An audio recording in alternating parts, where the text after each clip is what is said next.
Hello. So today I'm going to talk about your body count and how that impacts your dating life. Okay, so we're going to talk about this because it's very near and dear to my heart. As a former stripper, as a former free love advocate, and as a former cool girl who slept with a lot of guys experimentally in my 20s, and I've been celibate since I was 25. This video is for women who have a high body count or have sexual regret, or who've engaged in hookup culture, or who have been in sex work, women who don't regret their sexual experiences or their sexual past and are now being told that they should and maybe aren't sure how to feel about that. This is for you if you have a sexual past and you are being shamed for it currently, because we are seeing a resurgence in slut shaming in response to hookup culture, because we understand that hookup culture doesn't work.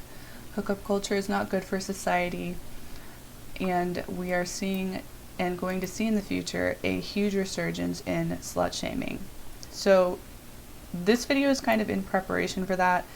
Okay, so does your worth change depending on your body count? The answer is no. I'm just going to straight up say that.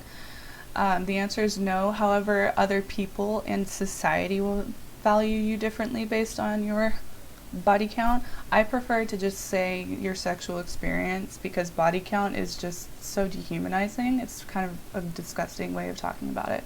If you have more sexual partners, you are more experienced. You just have more life experience in general, so you're going to have to use that to your advantage. You're also going to have to be more emotionally mature about this. You're going to have to go through some healing, and you're going to have to pick emotionally mature partners. This is a big one, I think, because a lot of women are like, well, my partner is shaming me for my sexual past. And I'm like, well, why are you with him then? Because if somebody is shaming you for your sexual past, they can't handle your sexual past. They're not emotionally mature enough to do so. That's a really big red flag. That's a sign that a man hasn't worked on himself. And I'm going to go into why men do this. It's actually a natural male thing. Okay, I guess I'll go into my personal sexual history, because and just kind of get you an idea of where I'm coming from. So I had an experimental phase where I did the hookup culture thing. I had a lot of parties. I went to a lot of parties. I was just, free love little hippie girl. My friends were all artists and hippies. I've always been very open-minded. I've never had any sexual shame. I've never had any weird qualms about sex. I've never had any hang-ups about that. And I've always wanted to experiment. So I was pretty much all on board with experimenting, and so I did. The difference between me and other women in that regard is that I knew what I was doing. I didn't know, exactly what I was getting into, but I knew that I wanted to experiment, and so for me that was not a negative thing. Like, I had my experimentation phase, and then when I was done with it, I was done with it. I don't have any regrets from that time. It was interesting.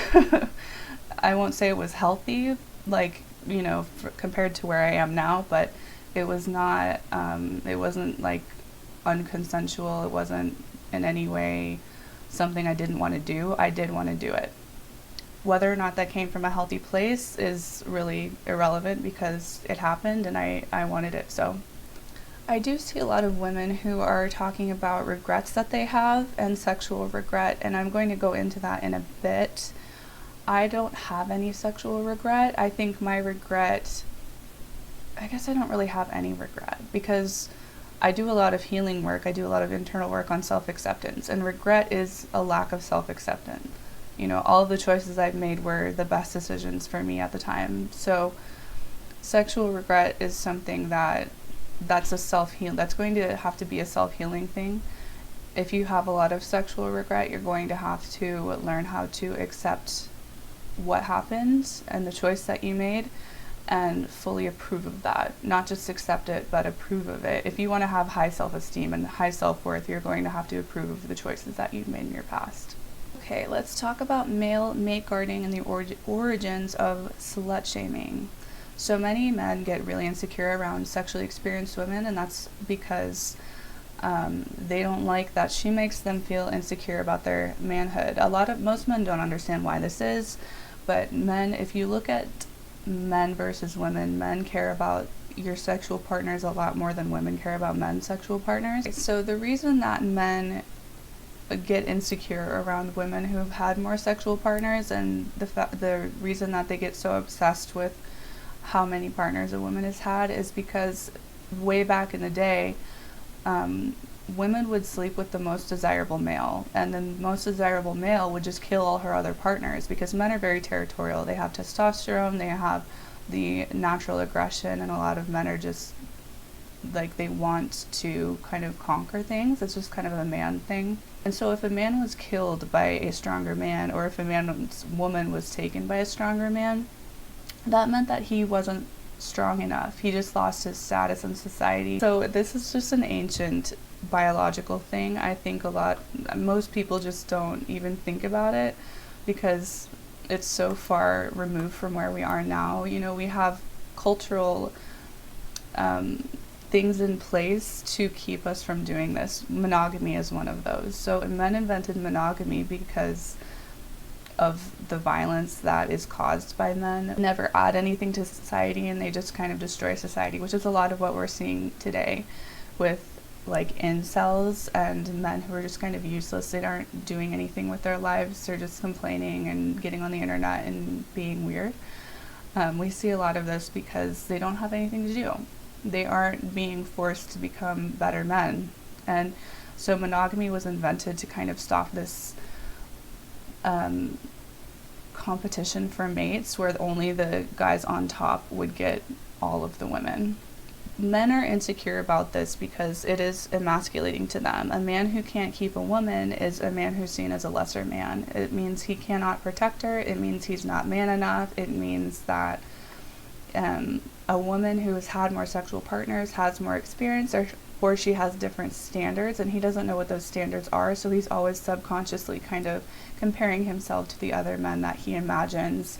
He's like spinning in his like head and just imagining all of these things that she's done, even if they're not true, and even if she doesn't really care, you know, because like women don't put this kind of weight on sex like men do, in my experience. And I mean, this is just scientifically proven. Women don't care as much about how many partners a man has had. Women care about whether or not he's in love with those women, or if he was in love with those women. Yeah, so something I've noticed about men who care about body count is this almost like peasant consciousness, where they just have this very low emotional intelligence, lack of mental self-discipline. They have mood issues because they don't work on themselves. So caring about what these men think is not, it's not important. You don't need to care about what these men think. They don't matter. People have sexual pasts. If somebody can't handle that, then that's a pretty big personal failing, especially in this day and age. Like, it's a pretty big, massive lack of awareness about the culture that we live in and human beings in general. If you only see women as valuable if they have low sexual partners, I don't know why you would date a woman. You know, if you only see somebody as valuable for not having slept with anybody before you, that's very strange to me. It's a very immature mentality. I think the people who think that way should probably not be in a relationship. I think they should be looking for a religious convent or priesthood instead. The history of slut-shaming. Slut-shaming began as a way to keep women from sleeping with men who are not fit to be fathers. Slut-shaming is a form of social control and a form of societal... Look how cute she is. Oh my god. Slut-shaming is a form of social control that a lot of women do, a lot of men do as well, but it's, like I said earlier, because of their own insecurity. Women do it because it actually does not benefit the tribe for other women to be sleeping with weak men, because if the tribe is made weaker by weak men, then the tribe crumbles.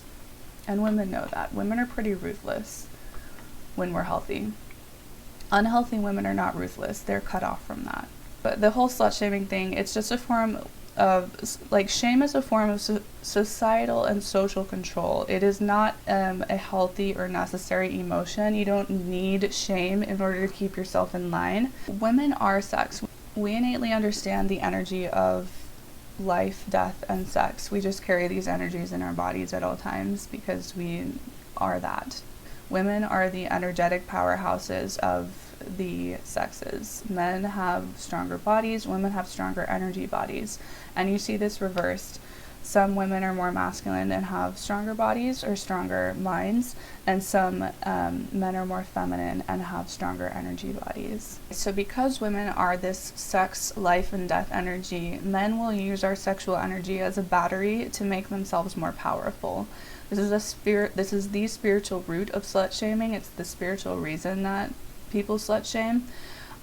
When a woman gives her sexual energy to a man for nothing in return, she's devaluing herself and she's devaluing her feminine energy. A man who values her energy will commit to her well-being.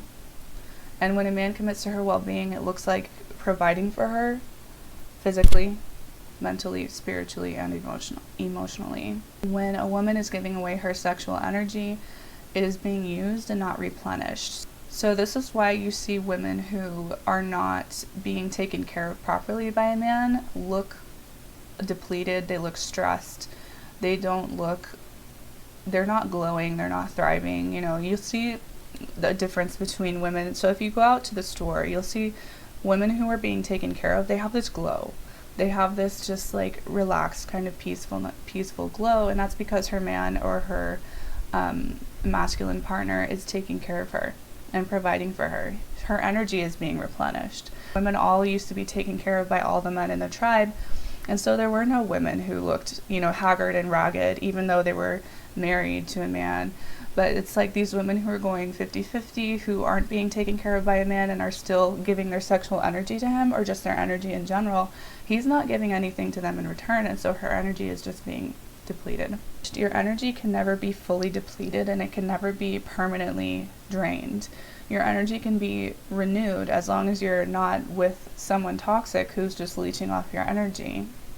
This is why women do better single. If you have, compared to being in a toxic relationship, women actually do better in healthy relationships, but women do better single when they have previously only been in toxic relationships where their energy is being depleted and not replenished. So if your energy is being replenished, and it can be replenished, it's supposed to be replenished by the man. Like, it's insane to me that we have this idea that you're like this used piece of gum if you've had sex with somebody. That's not true. You're not a fucking piece of gum, you're a human being. You don't have this finite amount of energy. You have an infinite amount of energy. It just needs to be replenished. You need to get out of those relationships that you have with people that are toxic, that are draining. A man who honors you will replenish your sexual energy and make you feel cherished and loved. Let's go into sexual shame. When we have sexual shame, it's shame for who we are, because we are sex and we are sexual beings at our core. God does not feel shame about your sexuality. God does not feel shame about your sexual past, and God does not want you to feel shame about your sexual past.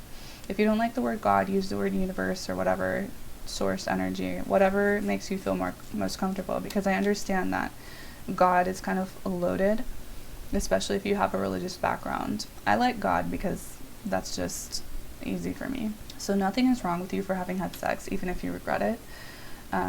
If you regret it, I think, as I said earlier, it just means that you need to course correct and follow your heart. You aren't devalued or broken for doing something you regret. It just means you went against your heart, and so your job is kind of to go into your heart and heal that, because you did betray yourself. And when you betray yourself, you do have inner wounds to heal.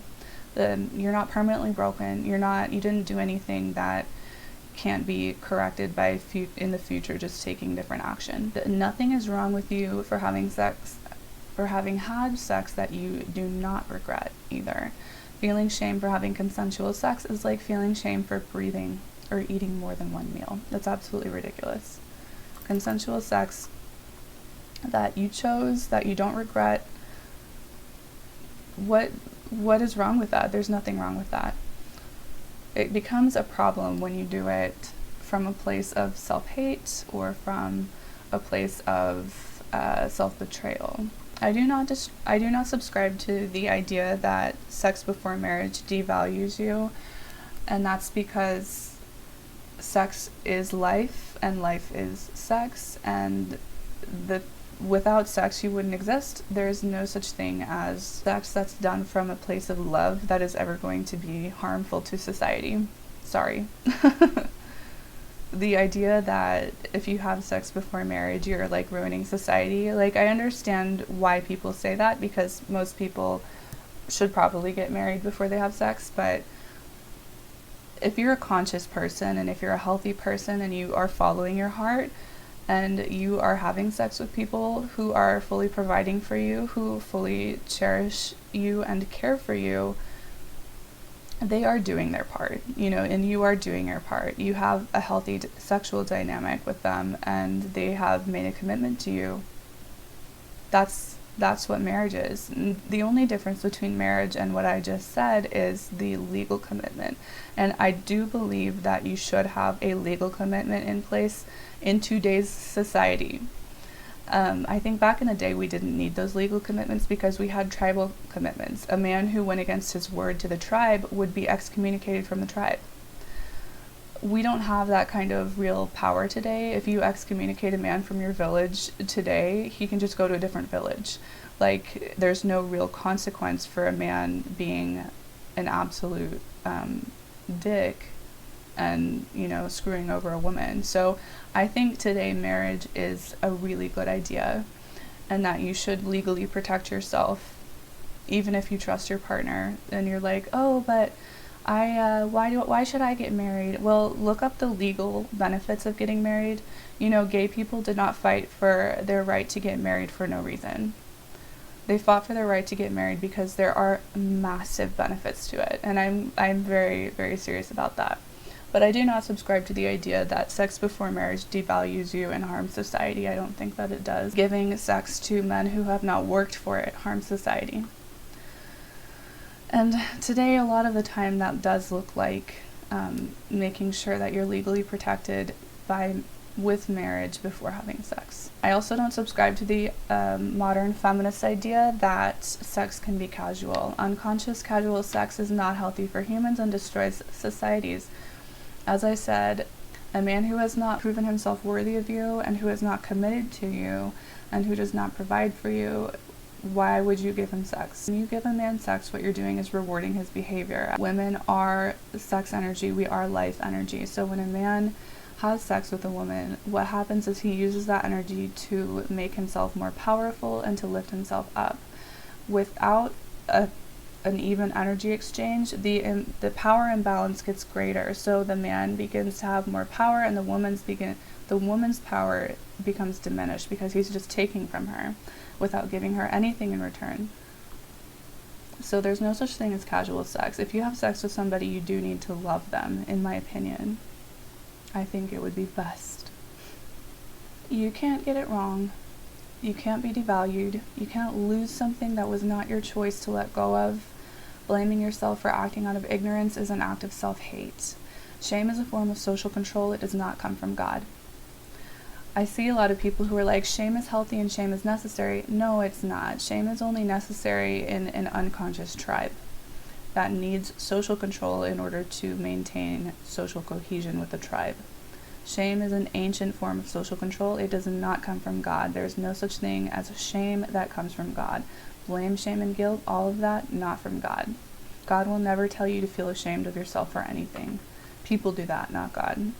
Shame is a form of emotional prostitution. You give up your truth in favor of societal rules and standards that you internalized and used to beat yourself up with. Shame destroys your personal boundaries by eroding your access to your own truth and replacing it with social rules instead. It is a form of deep self-hate to have shame around who you are and your past. You do not need to have shame about your past.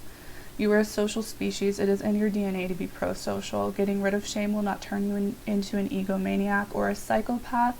It will connect you to your heart and reconnect you to your inner connection with God and the ultimate truth of your heart, which is always going to be pro-social because we are a social species. It is in your DNA. You cannot escape that.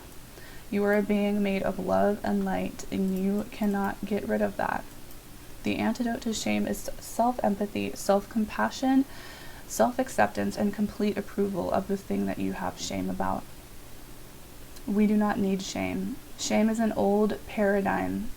It is an old paradigm that we are going to evolve past in the future, that we are currently evolving past, because the fact that I have these ideas, the fact that I'm even thinking that shame is outdated, is a sign that we're ready to move on.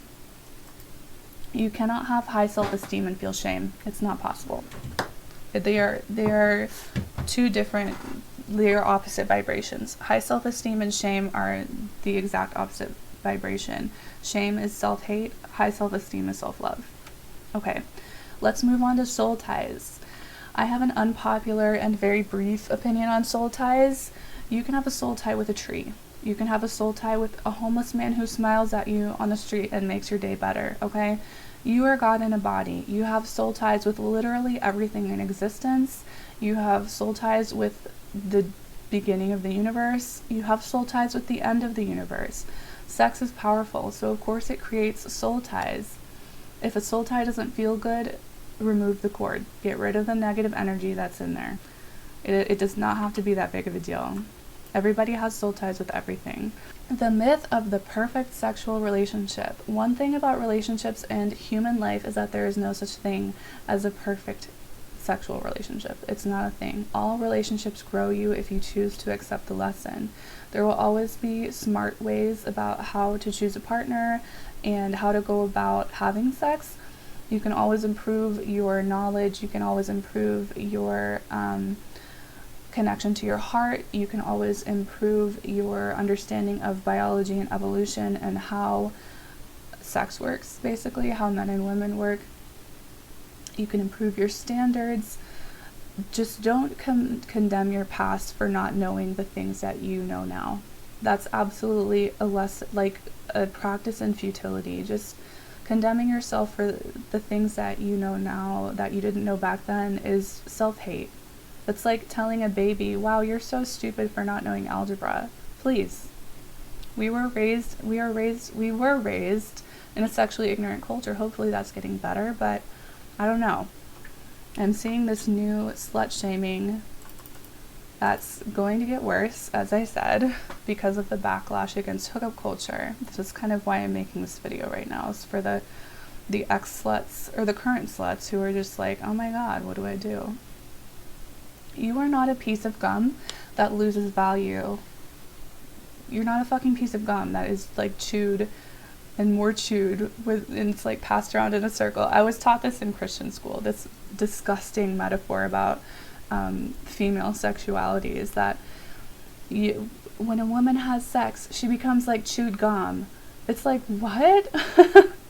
That's the most disgusting thing I've ever heard in my entire life. And now that is just straight up misogyny, basically, and just rooted in sexual shame and the desire of religious men to control women's sexuality again. Because like I said earlier, men are very insecure around sex. Like extremely, like pathologically insecure around sex. Not all men, I'm talking about the ones who are. Okay. Men have a lot of healing work to do in this area. So women are actually really emotionally mature when it comes to sex, but men just haven't gotten there for some reason. I think it's because over thousands of years, women have had to watch men cheat on them and have multiple wives, and we've kind of had to get over that, whereas men have never been in this position. I think this is kind of the root of that. I'm just kind of coming to this realization that men have never been in this position. Men have never been in a position to have to watch their partners have multiple partners before. This is kind of crazy. So the question remains, what do you want? What do you want? What do you want? What do you want in your sex life? What does healthy sex look like to you? How do you really feel about your past without social conditioning telling you that you need to be ashamed of yourself? Do you really want a man who feels insecure about your past and judges you for your past? Or do you want an emotionally intelligent, mentally disciplined, masculine man who loves all of you and can contain all of you? his insecurity is not your problem. All right, let's go on to how to heal and protect your energy. If you haven't already, so this is step 1, if you haven't already, stop having sex and become celibate if you have sexual trauma and or need to heal from your sexual past. I believe everyone should be consciously celibate for a period of time in their life while they heal from their past and figure out what exactly they want their future to look like. Be in your own energy for a while. If you're in a relationship, ask your heart what it wants to do. Some tips that I can give you on healing from your sexual past are releasing cords, doing parts work. Learn how to do parts work. You can learn how to do parts work for free online. It's just identifying the parts that are within you, because everybody has different parts within them, and healing the relationships between those parts. I'll give you a quick example. Earlier yesterday, I did parts work on a part of me that wasn't ready to have sex when I started having sex, and I healed that relationship with that part by asking her if she needed to tell me anything, and what she wanted me to do, and that all she wants me to do is have some sacred releasing ceremonies, and she thanked me for speaking to her. So that's an example of how you can do parts work specifically on sexual healing. Talk to your parts that didn't want to have sex and weren't ready to have sex. Talk to the parts that did want it and that were ready, and kind of try to do some relationship dialogue between those two.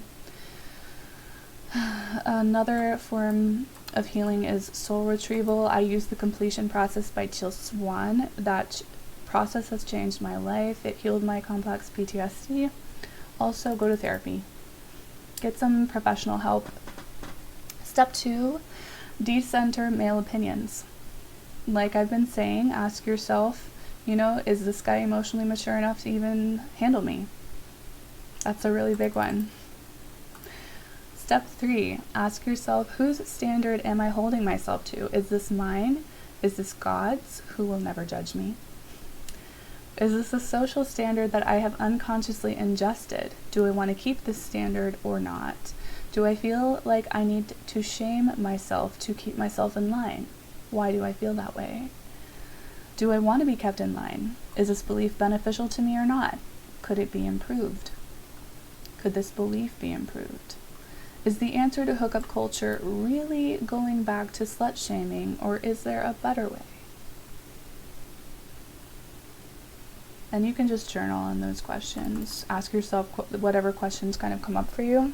My favorite thing to do is just to kind of go with the flow, like you start with the question and then just keep it going, whatever my heart kind of wants to say. Step 4, reconnect to your heart and form a deep relationship with your heart. Your heart is with you for the rest of your life. It knows the secrets and truth of the entire universe. So get to know it. It's your best friend. You are born with this and you will die with this aspect of yourself. So forming a strong and loving relationship with your heart will serve you for the rest of your life. When you're heart-led, you know exactly what's right and what's wrong for you. You know exactly what steps to take. And it does take a while to form a relationship with your heart, especially if you have betrayed it in the past. Healing your heart is a very important step in the process of sexual healing. Step 5, heal and clear your womb. There are meditations on YouTube where you can hire a womb healing coach. I am not a womb healing coach. I am a self-worth coach.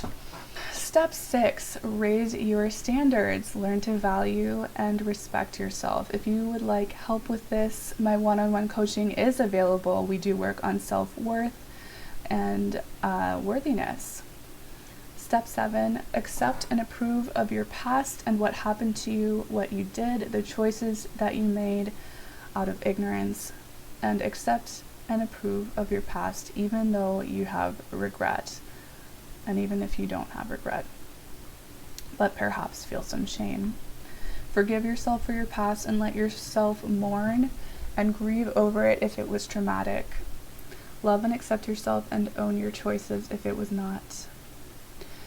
So people say love yourself and they don't know what that means. What loving yourself means is fully accepting and fully approving of yourself and taking action that is beneficial to you.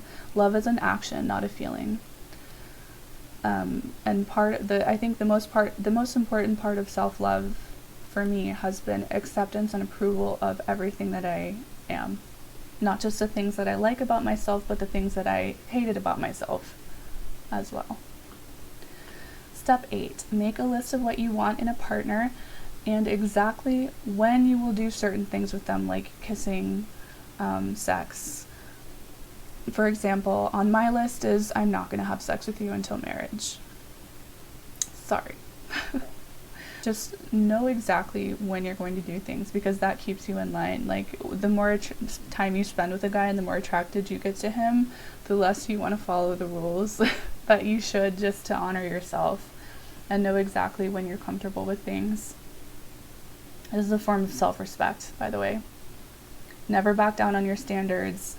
You should have standards with the guys you date. You shouldn't just go into it free willy, like free willy.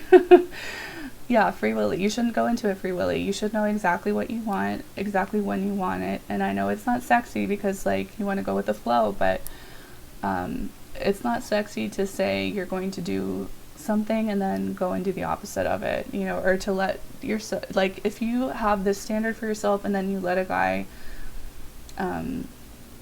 break that standard, you're going to feel like shit about yourself. Just don't do that. So keep your standards. And if you mess up, forgive yourself. Forgive yourself. Learn, like, go back through the process of accepting and approving of yourself and mourn and, you know, go to the therapy that you need to go through. Step 9, immediately block and move on from guys who violate your boundaries or who give you more than 3 red flags or whatever number is comfortable for you. I wouldn't let more than 3 red flags pass with a guy. I think 3 is quite a bit. By the way, write down every single red flag, and if you get the ick from a guy, write that down. That's a red flag. Getting the ick from a guy, even though he's all nice, that's a red flag. It might be a red flag within you that you need to go into therapy for, but always pay attention to that ick feeling. You never know. It's telling you something. Okay, and the last step. Remember that you're going to need somebody who is emotionally mature and willing to work on himself in the relationship. So you're not going to want these guys who give a shit about body count. You're not going to want these guys who are so immature that they're spending all their time online or spending all their time watching porn, or who are so messed up from their past sexual experiences that they hate women and that they don't trust women, who are into pickup culture and all that stuff. These guys, you want somebody who's going to work on themselves. Okay. So that's the end of the video. Remember that you are not broken and no one can permanently take anything from you. You are not an object. You are a soul manifested in a divine human body. No one can take your purity. You are pure no matter what someone has done or done to you. Your purity is not determined by your sexual past or your sexual history. Your soul cannot be damaged. Your soul cannot be tainted. That's an absolutely ridiculous concept, and the fact that I have to say that is just insane to me. You don't need to be scared or shamed into behaving. This is why I made this video, is because I am seeing a lot of backlash, and it's going to get worse. Backlash against hookup culture, and it's going to get worse, and they're going to use women as the scapegoats for this, even though it's both parties are responsible. Both men and women are responsible for having higher standards for ourselves. You don't need to be scared or shamed into behaving. You don't need to be fed doom and gloom to make good decisions for yourself. This is religious and cultural programming, not God consciousness. You do not need to listen to insecure men or to take responsibility for their insecurity. Just follow your heart in everything and take the time to heal it. Have a great day!